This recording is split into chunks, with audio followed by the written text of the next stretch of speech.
किन जानु पर्यो स्विजरल्यान्डको बडा बाउ हाम्रै यहाँ डोल्पामा छ। दुःख लाग्छ कि यो जति पनि सुन्दर चिजहरू छ, डाँडा काँडा जङ्गल जति पनि हिमाल पहाड जति पनि छ, त्यो सुन्दर चिजहरूले चाहिँ आफ्नो फाइदा उठाउन नसकेको हो जस्तो लाग्छ होइन, नसकेको हो कि जस्तो लाग्छ। नै त देखिने हाम्रो के चाहिँ छैन हाम्रो डोल्पामा।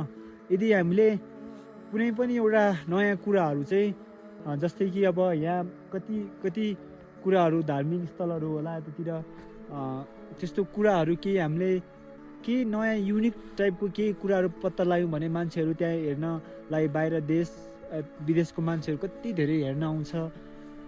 सो एक दुईचोटि मात्रै हामीले यस्तो दामी केही जस्तै कि यहाँदेखि जानलाई उता जानलाई अलि राम्रो ट्र्याक बनाइदिउँ, बाटो बनाइदिउँ। यहाँदेखि जस्तै हाम्रो भालु लेकदेखि यो बाटो हिँडेर जान्छ, उता बारीकोट कता हिँडेर जान्छ। यो राम्रोसँग बाटो बनाउन सक्यो भने हाम्रो टुरिस्टहरू चाहिँ बाहिर देशको टुरिस्टहरू चाहिँ आएर ट्रेकिङ गर्ने, बस्ने होइन।